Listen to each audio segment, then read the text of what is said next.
are very excited today to have Lisa Gardner joining us. Lisa is the #1 New York Times bestselling novelist who's published in over 30 countries. Four of her books have been turned into TV shows, and she has received a Thriller Award, which you will see up above there, and Daphne du Maurier, and the Grand Prix de l'Actrice d'Elle in France. Lisa's latest book, Before She Disappeared, comes out on January 19th. Lisa, welcome to Thriller Talk. Thank you so much, Kimberly and Ryan. It's a pleasure to have you. So just before we dive into the questions and everything, can you tell us about this Grand Prix de l'Actrice? Because I've never heard of this award. Oh, it's actually one of the highlights of my career. So it's actually a reader-based award that's giving out in France through, it's one of the famous magazines. Sorry, it's blanking on me now because it's several years ago. This was where it's relevant, or it really made my day. Mary Higgins Clark presents the award. So, I mean, I grew up rural Oregon, like farm town girl, and myself, my then husband and kid got flown to Paris. There was a gala ball. Like I had to buy clothing for this. I got to meet Mary Higgins Clark and go to dinner with her. And you want to talk about like the grand dame of suspense and royalty, and she looked it. I mean, she was magnificent. And share a stage with her, and she presents. It's basically the Reader's Choice Award, and it was for The Neighbor, which is the book that also won the International Thriller Writers Award for Best Suspense that year as well. And it's just up there in those moments. I think those of us who are authors, we always feel like deep down inside we're faking it the whole time. And then you get these kind of out of body experiences where even you're like going through it and you're at the same time like, please don't anyone look closely at me because I have no idea what I'm doing and I'm totally faking it, but I'm so excited to be here, you know? Well, after 30 years in the business, Lisa, I think we're ours. I'm still faking it. Boston is one of my actual all-time favorite American cities and an incredible setting for a crime novel. What have you learned about this seaside metropolis that surprised you? Boston is such a great city. I grew up on the West Coast. I went to an East Coast college. My first job was Boston, so I lived here for years. But it's a series of neighborhoods, and each has their own flavors. I believe New York is probably comparable. And one of the things Before She Disappeared is I got involved with the neighborhood of Mattapan, which is not someplace most Bostonians will tell you you should be walking at late at night. But on the other hand, such a reputation for its rich Haitian Caribbean community. And that's one of the neat things I think about an urban setting such as Boston is, I mean, you can just jump 1 mile and have a totally different culture, neighborhood, demographic. And I love that play within the cities. Sounds great. It reminds me a bit of Toronto because we have so many different areas as well with different cultures and restaurants. That's fabulous. Thanks for sharing. Lisa, a few years back, you introduced readers to Flora Dane, who immediately became a fan favorite character. Did you plan to include her in future books as part of your D.D. Warren series, or did that just happen? I never plan anything. My big joke is I keep saying I'm the non-series writer. D.D. Warren wasn't even supposed to be a series. My process is generally I get inspired by something from the headline news. In the case of Flora Dane, to be honest, it was something that happened in my own community.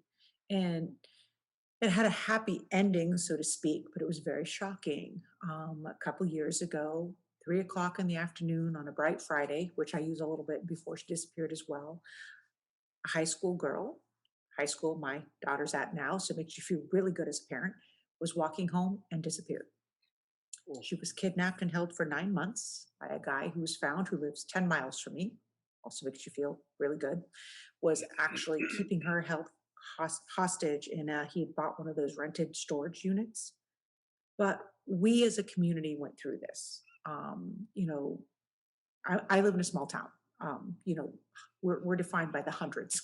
It's that small a town. So we know the family. You know, to watch the mom, you know, who, you know, had a job and she was a nurse, had to leave it because, you know, finding your kid, and, you know, she was going on national news. She was working with the FBI. The girl, Abby Hernandez, her older sister was at Boston College. The FBI actually pulled her out of college. She's the one who started running the Facebook and the, you know, and the social media campaign. You have a major kidnapping disappearance like that, it becomes a family community event. In fact, the mom, Xenia, who is a nurse, her comparison to it was like cancer. So we as a whole community went through it, and we as a whole community were as grateful, if but slightly startled as anyone that 9 months later, she was discovered alive. Because at that point, you know, you start to give up hope. That became the inspiration for Flora Dane. It was something that happened. It was near and dear to the heart. And I wanted to talk about what it feels like for not just Flora, but the mom, the community, this whole notion that, you know, crime happens to everyone and that there's this ongoing, lingering story. And Flora just captured me so much. And her story, which is Find Her with her and Dee Dee Warren, I couldn't let it go. And so then I had to write another book and another book. And that's just kind of how I do it. Well, on that same kind of subject, you know, with series and standalones, do you find it refreshing to start doing a standalone with the like kind of blank canvas, or you know, how do you feel about that? I like the challenge of bringing someone's story to life. Before She Disappeared, which stars Frankie Alkin as kind of an amateur sleuth, is my first standalone in probably 2 decades. Again, it started with this process of something ripped from the headlines. An everyday woman who became so convinced that police were not looking for the missing women on tribal lands, she decided to do it herself. And that again just captured my imagination. What it would be like to be you and me, not law enforcement, no special training, feel so compelled by the circumstances around us to make a difference. But it's also really a challenge. I mean, I know Dee Dee Warren. I know it's like visiting with an old friend when I write her books. To take on a whole new voice, and that became Frankie Elkin and Before She Disappeared, but also the whole amateur sleuth. For my entire career, they've had a professional background. And now I had to think in terms of just what could you, me, do to find someone? Just everyday average skills. What would they be? Mm, that's really fascinating. And if you had to only choose one of your series to write the rest of time, which one would it be? Who would you pick? Who do you think has the most? That's The you.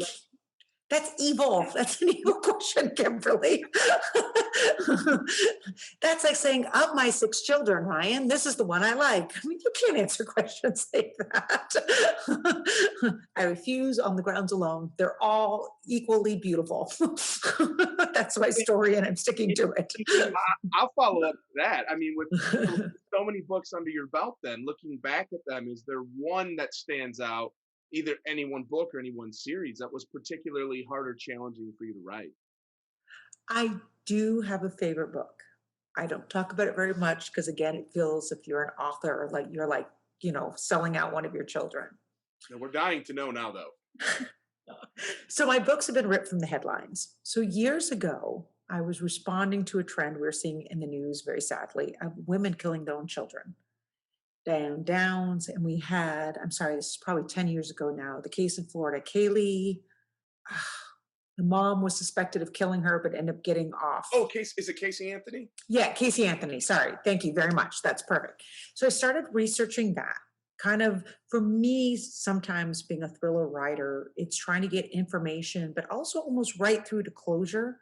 The stuff we see in the news that we don't ever get the real answers for. I mean, I'm a mom myself. How could you ever kill your kids? So I started researching this phenomenon of homicidal moms. And in the end, it's the only time I have ever done research I could not write the story.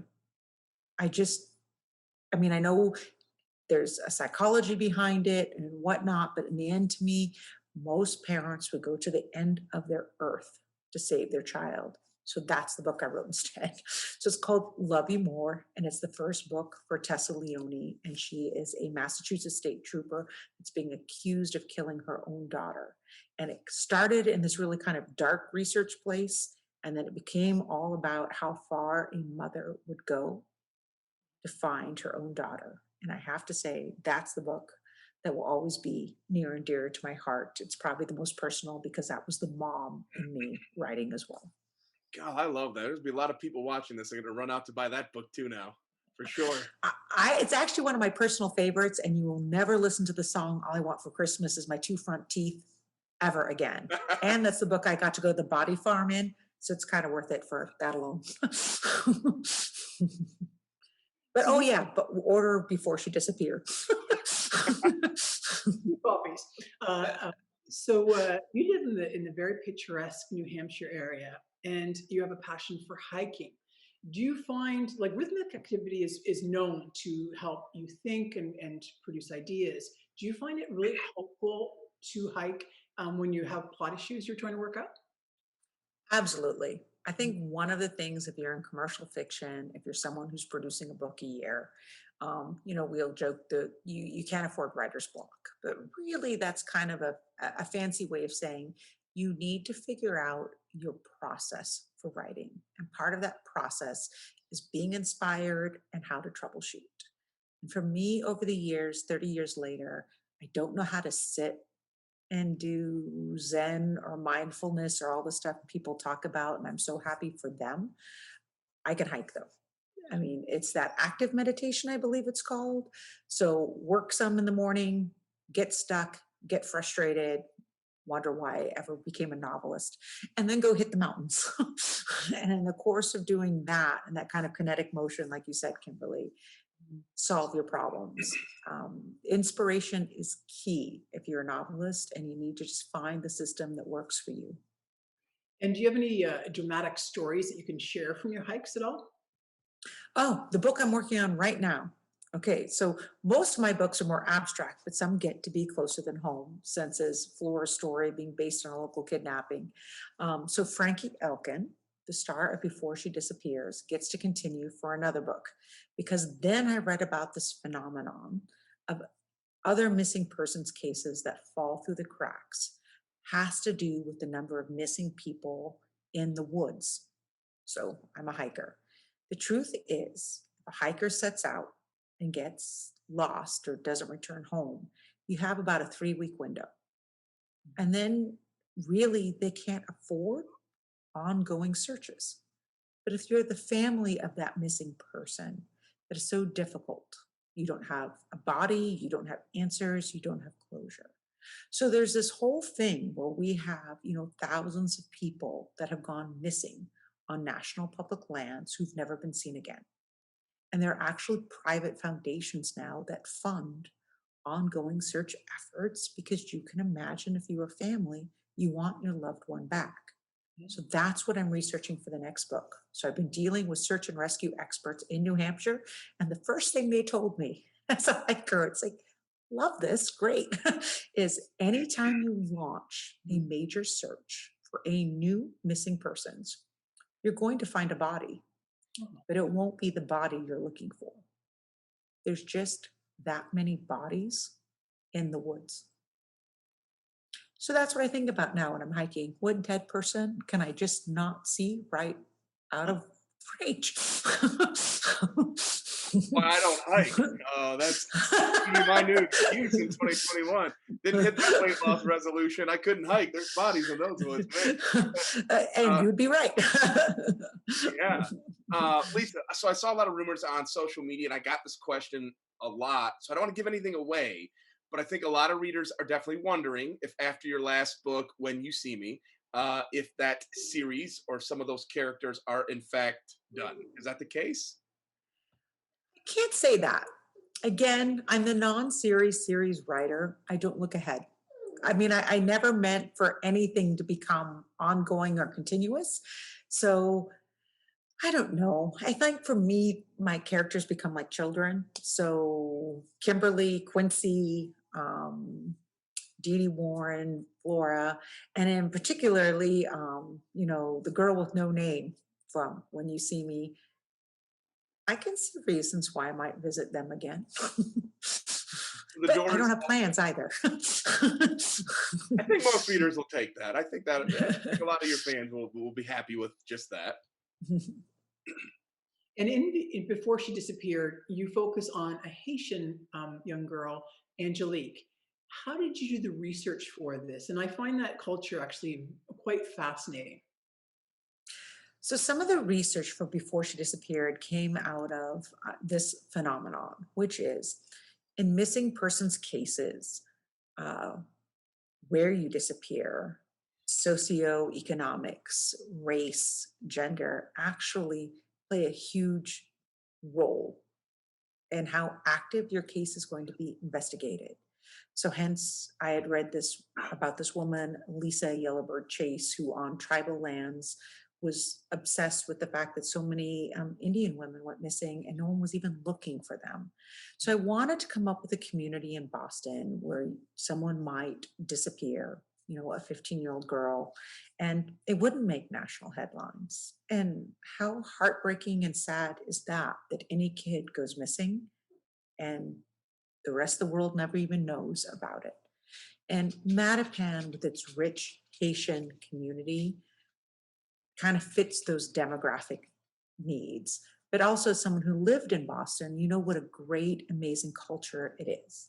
It's very vibrant, it's very family oriented, it's close knit. I had the opportunity to go to Mattapan for this book and eat Haitian food, which has me totally converted. Haitian meat pies, a lot of the fish dishes. We should be eating this all the time, I am convinced. So between spending some time in Mattapan, and there's a lot of people who blog and talk about what it's like to be a Haitian American, between Boston and Florida, we have some very rich Haitian populations. And I do think one of the best parts of being a writer is getting to take that time to visit another culture and walk in someone else's shoes. I think that's what we're looking for as readers. That's the appeal of writing. And I was really blessed to be able to do that with Mattapan in Boston. Well, I have to say, you lost me at hiking, but you have me at eating Haitian food. I am there for that. Oh, so good. So good. So let me ask you, you have so many wonderful lead characters, so many successful series. What is your secret for all the other authors out there or aspiring writers? What makes for a compelling protagonist? I think at the end of the day, you have to write what you want to write. Um, I will be the first to say, from a marketing perspective, I feel like I've tortured my publishers and I probably tortured my readers a little bit too. I get these ideas for stories, generally based on some kind of crime I've read, but like Flora Dane, the victim turned vigilante, I mean, she just appeared in my head and started talking. I mean, our lives as writers are that weird. If you believe, if this is the story you're compelled to write, I think you have to write it. And I think your own passion for it is in the end what becomes the selling point. And someone agrees. Yeah, that's my ancient terriers. Like, why are you talking to the computer and not feeding me? And meat pies too, by the way. We're all ready to go eat some Haitian food now. Like even like just before we move on to the next question, in The Perfect Husband, that lead character, where did that come from? Because that's one of my favorite books of yours. I know it, as we kind of foray into the thriller, but I've never forgotten that book. There's certain books that stay with you for all of time, and that's one of mine. So The Perfect Husband is interesting to me because that's what made my career. I had been published for 10 years prior to The Perfect Husband, which a lot of people don't know. I like how The Perfect Husband became an overnight success. I'll never forget talking to Tess Gerritsen, where she explained to me, only in publishing can you become a virgin again. Your first book just keeps changing when it happened. I've been a romantic suspense novelist and I loved writing those books, but they were small, they were genre, they weren't paying the bills. I wanted to be a full-time author. So someone said, write a big thriller with a high body count. And this was in the 90s when serial killers were big and FBI profiling was big. It was kind of the Silence of the Lambs era. But my issue was I was 24 in Boston, a business consultant. It's like, I don't even have a firefighter in the family at that point. It's like, I don't know how to write, FBI profiler, all this stuff. So what I came up with was a wife who realizes her husband, the perfect husband, is probably a serial killer. And a lot of that came about simply because it was a way of doing what I was being asked to do or being told to do. This will help you sell, but try to make it approachable to me and my own experiences, because I didn't have police contacts. I didn't have a Rolodex. I didn't know how to do this other stuff. And little did I know it, and this is where we get lucky in writing sometimes, I basically hit the upward curve of domestic suspense. And that's really what The Perfect Husband is. It's one of the first kind of domestic suspense serial killer hybrids we had. And I wrote the woman in it. Oh my gosh, what's the name of my own character? This is what happens all these years later. She doesn't know how to shoot a gun. She's not a master in self-defense. She's just us. She's just an everyday person caught up in extraordinarily scary events, because that was a great lens for me to write about extraordinarily scary things. Yeah, and I think that's what made it really relatable to everybody, because they could become your character. Like, Yeah. it wasn't like you said, like kind of. And so, just to delve into the dark side of your psyche for a moment, when it comes to villains, you're incredibly good at creating very realistic villains. Can you walk us through that process? So I really like to read true crime. And actually, The Perfect Husband, the book we were just talking about, it was based on Anne Rule's The Stranger Beside Me.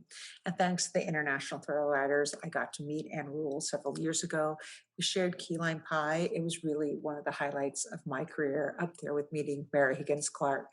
Um, One of the things Anne Rule made very clear in writing about Ted Bundy, which is The Stranger Beside Me, is that he had a moral code. It's not necessarily what we would understand, but like Ted Bundy would not steal an uninsured car because he thought that was me. But it introduces this great notion that I've always kept in my mind now when you create a villain. They must have a moral code. Everyone has something they will and won't do. And when you give a value system to your villain, you are almost by definition making them more human and make them more relatable. Yeah, I love it. Sort of like the hero in their own mind, right? That they're really justified in what they're pursuing. Absolutely. Yeah, no one's a villain in their own story, right? So, Exactly. well, Lisa, before we let you go, I was going to ask you to tease a future writing project, but you already did that. So we know that maybe the next book kind of follows up to Don't this go in the one woods. right here. So again, so your new one, Before She Disappeared, out January 19th. Where can readers get this? Are you doing signed copies anywhere? And what sort of virtual events do you have lined up for this? Absolutely. In this day and age, we are virtual events, but I'm very, very excited. I get to partner with Riley Sager, Lisa Scottolini, Lee Child on some virtual events. You can go to lisagardner.com and get details. We kick off January 18th, actually, just to be a little bit different. And I think the first event with Riley Sager is on the 19th. But if you go to lisagardner.com, there are details. There are opportunities to get personalized signed books through my local bookstore, White Birch, where I get to go in and still sign. And then Poison Pen in Scottsdale and some other of the venues will have signed, more generic signed copies or the book plates available. So, publishers, authors, we're all trying to figure out how to best connect and be there for our readers, during these troubled times. But I think there's some really fun stuff ahead. And please go to lisagardner.com or check out social media, Facebook, Instagram, Twitter, and learn more about it. And this one is fantastic. It looks great too, by the way. Really love this cover. Fantastic book. Get it everywhere January 19th. And Lisa, thank you so much for coming on Thriller Talk with us. Well, thank you, Ryan and Kimberly. Pleasure. Absolutely.